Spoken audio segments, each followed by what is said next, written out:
Today I'm going to talk about the Trail of Tears. Can you show everybody's feet? Okay, so we've all heard about the Trail of Tears and generally know what happened. To summarize what basically happened, in 1836, 13,000 Cherokee Indians were moved from the southeastern part of this country to the western part of the country. Specifically Oklahoma. This was a 900-mile journey and roughly 9 months to get there because they went on foot, obviously. They had a military escort all the way there. The soldiers took each of the families apart. They took them out of their homes, and I'll talk about that again later. So, President Jackson's part of all of this and the role that Fort Armistead and some individual stories are what I'm going to talk about today.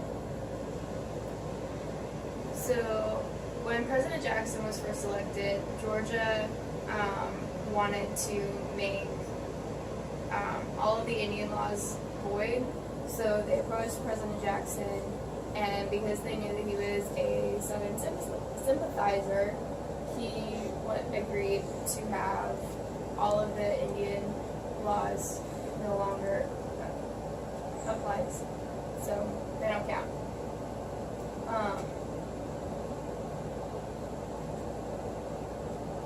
Later, when the court was looking at this, the court decided that it was unfair and that never should have happened because of the treaty that was signed between the United States and the Indians. However, President Jackson didn't enforce this law, so he didn't enforce what the court decided for the Indians. In 1802, Georgia pressured President Jackson to acquire Indian titles within its claimed borders peacefully and on reasonable terms. This never happened. The Cherokee never agreed to any of this. They weren't even consulted.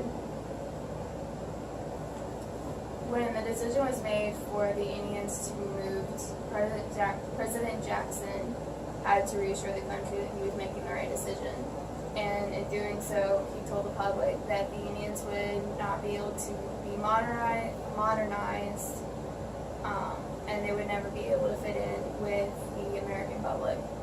However, the Indians had already established their government, and they had their own way of doing things in a similar way that the American public had.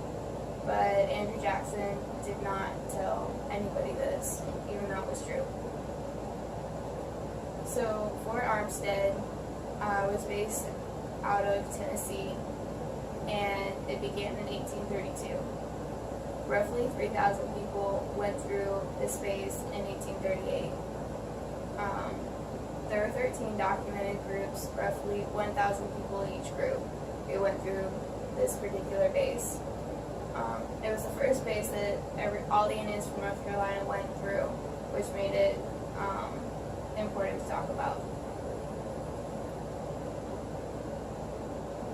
It was also the starting part for all of the Indian groups that went through the south to the west. There were a few thousand people who went to Oklahoma but didn't go through the Trail of Tears. The original plan was to put everybody on boats and ship them over to where they were supposed to be. However, that resulted in a lot of sickness and starvation, so they decided that wasn't the best way to go, and they were going to make everybody walk.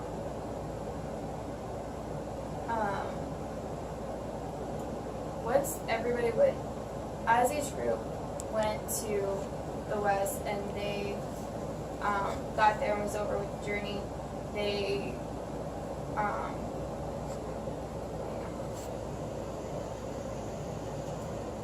after they all went over there, they all met with starvation and sickness because they didn't have any modern doctors, they had no modern medicine, and no way to know how to take care of themselves.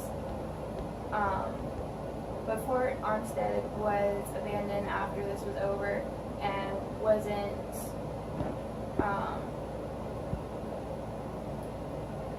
it wasn't bought until 2005, which was then made into a museum where archaeologists went there to look and see what they could find to tell them what happened during this time. But that was until 2005. So some of the stories that were told, one story, so there are roughly 400 Indians who did not leave the southeastern part of this country. They hid in the mountains and just refused to leave their home because that's where they lived. There was one Indian man named John Welch, and he was married to a woman who I believe was English, but the site didn't say. He was going to be forced to leave, but he didn't want to leave his wife. So their farm went up for auction, and his wife rebought it and was able to live there as well as her husband. And in doing so, they were able to accommodate 100 or so other Indians to live on their farm with them. So that was kind of cool. A soldier that was involved in the transportation of the Indians was named John Burnett, and he shared some stories of what he saw when they were taking people out of their homes. There was one story that in one house there was a dead boy that was on the floor, and the women around him were getting him ready to be buried, and the soldiers took them away and just left the boy on the floor, and they were not able to go back and bury this child. And that was really important to them as one of their this is one of the things that they do as a community. There was a single mother in another home that had 3 children. One was a baby, and she was very, very sick and very weak, but they made her leave anyway along with her kids. So she had the baby on her back and the 2 younger ones by her side, and they began walking out, but the woman never made it too much past the house. She fell and collapsed from either a stroke or a heart attack and died right there. And her children were left alone, including the baby. Again, like I mentioned before, everybody who went west experienced dehydration and starvation and disease. They were exposed to all these modern diseases, and nobody taught them how to take care of themselves. So when they got over to the new land, they had no way to take care of themselves because they were sick, and the land that they were given was not adequate for taking care of themselves food-wise. So the Trail of Tears experience was a terrible thing for all of those people to go through. While there's no absolute record of how many people actually died over the journey, it's estimated to be a number of around 4,000. The topics I chose to talk about today were only a few components of what actually happened, but they're helpful in understanding a portion of what happened.